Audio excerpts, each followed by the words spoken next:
मेहताब साहब के जाने से मुस्लिम लीग के ऊपर कोई असर नहीं पड़ेगा, बल्कि वो छुटकारा चाहते हैं इससे, क्योंकि इसकी कारकर्दगी जो है 0/0 है। बाकी खकान अब्बासी साहब जो है उसने अपने हल्के में काम किए, बेशुमार काम किए। उसके जाने से मुस्लिम लीग नून को ये बहुत बड़ा नुकसान होगा, क्योंकि वो शरीफ आदमी था और उसने अपने आवाम के लिए, अपने इलाके के लिए बहुत काम किए। अस्सलाम वालेकुम नाज़रीन, मैं हूँ फिजा वसी, आप देख रहे हैं हज़ारा 24 न्यूज़। नाज़रीन, मेरे साथ एक बुजुर्ग शख्सियत मौजूद है जिनसे जानेंगे आज सरदार मेहताब के बाद शायद खाकान ने भी मुस्लिम लीग नून से राहें जुदा करने का फैसला कर लिया है। इलेक्शन में नून लीग को उन अहम रहनुमाओं के छोड़ जाने से कितना बड़ा झटका लग सकता है, आप क्या कहेंगे? बिस्मिल्लाहिर्रहमानिर्रहीम। नून लीग को छोड़ना और उसको झटका लगना, ये मेहताब साहब की नून लीग छोड़ने से कोई नुकसान नहीं होगा। इसलिए नुकसान नहीं होगा कि मेहताब साहब जब गवर्नर के पीके के थे तो उस दौरान उन्होंने कोई काम नहीं किया अपने हज़ारे के लिए, और जब वो वज़ीर आला थे तो उस दौरान उन्होंने कुछ काम नहीं किया। जब ये तारीख सुबह हज़ारा की चली तो ये KPK का जो नाम रखा गया, ये मेहताब साहब की मौजूदगी में ये हमें ये सिला मिला। अगर उसकी जगह बाबा हैदुर्रहमान होता तो ये इंशाअल्लाह ये सुबह हज़ारा का ये नाम जो है ये बदस्तूर उसी तरह रहता और सुबह हज़ारा ये बनता।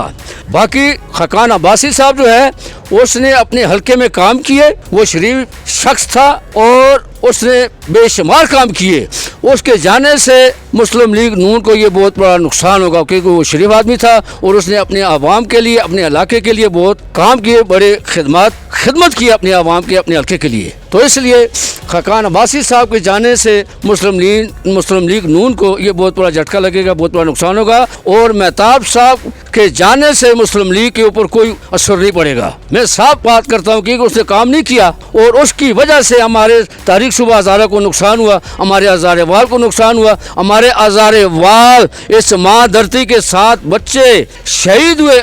मैं काजी फाइव ईसा साहब से मैं ये स्पेशली आजिज़ाना तौर पर मैं रिक्वेस्ट करता हूँ, काजी फाइव ईसा साहब, अगर आप शहीद ज़ुल्फ़िकार भुट्टो का अगर आप केस दोबारा इस प्लेटफॉर्म पे अगर लाते हो, इंसाफ देना चाहते हो, तो फिर ये हमारी ये दरख्वास्त है, जो हमारे 7 बच्चे जो शहीद हुए उनकी भी FIR आप हुक्म करें, आप ऑर्डर करें कि उनकी FIR दर्ज हो। और जिन जालिमों ने हमारे एबटाबाद में आकर दिन दिहाड़े तकरीबन 6 घंटे फायरिंग हुई हमारे एबटाबाद शहर में, हमारी इंसल्ट हुई, हमारी चादर दीवारी पामाल की गई और हमारे 7 बच्चों को शहीद किया गया, उनको सज़ा दी जाए। मैं काजी फाइव ईसा साहब से मैं ये रिक्वेस्ट करता हूँ कि वो जो 7 बच्चे शहीद हुए उनकी FIR कराएँ। ये हमारी दरख्वास्त है आपसे। बाकी ये मेहताब साहब के जाने से मुस्लिम लीग की पार्टी के ऊपर कोई असर, कोई झटका नहीं लगेगा, बल्कि वो छुटकारा चाहते हैं इससे, क्योंकि इसकी कारकर्दगी जो है, इसकी प्रोग्रेस जो है ये निल है, 0/0 है।